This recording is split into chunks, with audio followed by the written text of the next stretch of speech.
नमस्कार मंडळी.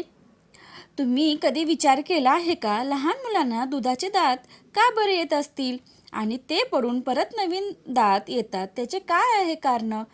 चला तर मग व्हिडिओ शेवटपर्यंत नक्की पहा आणि सगळ्या प्रश्नांची उत्तरं मिळतील.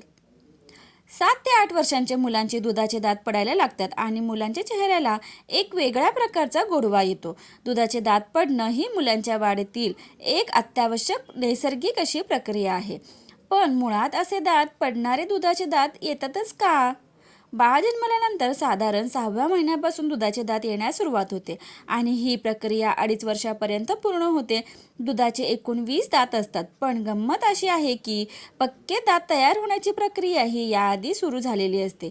जन्माच्या वेळी जबड्यांच्या हाडांमध्ये पक्क्या दातांचे अंकुर तयार होत असतात. हे दात लगेच बाहेर येत नाहीत, तर योग्य वेळेची वाट पाहत जबड्याच्या आतच राहतात, कारण तोपर्यंत दुधाच्या दातांना काही कामं करायची असतात. दुधाच्या दातांची कामं ही अतिशय मूलभूत आणि खूप महत्त्वाची असतात. एकतर तान्ह्या मुलाचा जबडा आकाराने लहान असल्यामुळे त्यात 32 दात बसण्याएवढी जागाच नसते. त्यामुळे दुधाचे 20 दात कालांतराने येणाऱ्या आणि अधिक खोलवर मूळ असलेल्या पक्क्या दातांच्या आधी अनेक कामं करायला सुरुवात करतात. चावण्याची सवय लावणं, शब्दोच्चारासाठी मदत करणं, चेहऱ्याला योग्य असा आकार देणं आणि सर्वात महत्त्वाचं म्हणजे पक्क्या दातांसाठी योग्य जागा तयार करणं, ही सगळी जबाबदारी दुधाच्या दातांवर असते. दुधाच्या दातांची मूळ फार खोल नसतात, कारण हे दात कायमस्वरूपीचे नसतात. 2.5-3 वर्षानंतर जबड्यात तयार झालेले पक्के दात हळूहळू वर यायला लागतात. ते वर येताना दुधाच्या दातांच्या मुळांवर दाब येतात.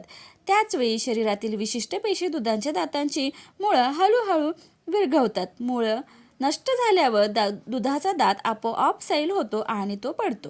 साधारण 7व्या वर्षापासून दुधाचे दात पडण्यास सुरुवात होते आणि त्या जागी पक्के दात येऊ लागतात. पक्क्या दातांना व्यवस्थित जागा मिळण्यासाठी दुधाचे दात योग्य वेळी पडणं तितकंच गरजेचं असतं. ही प्रक्रिया 12 वर्षापर्यंत चालते. पुढे अक्कल दाढा येईपर्यंत म्हणजे जवळजवळ 21व्या वर्षापर्यंत दात येण्याचा प्रवास हा सुरूच राहतो.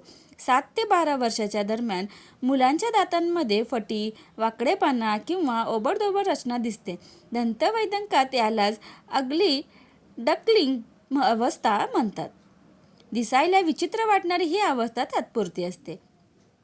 थोडक्यात दुधाचे दात पडणं ही बालकाच्या शारीरिक वाढीतली एक नैसर्गिक, नियोजित आणि आवश्यक अशी प्रक्रिया आहे. त्यामुळे या बदलांकडे विकासाचं एक महत्त्वाचं पाऊल म्हणून पाहिलं पाहिजे. माहिती कशी वाटली कॉमेंट करून नक्की सांगा आणि व्हिडिओ आवडल्यास व्हिडिओला लाईक, शेअर आणि सबस्क्राईब करायला विसरू नका. धन्यवाद.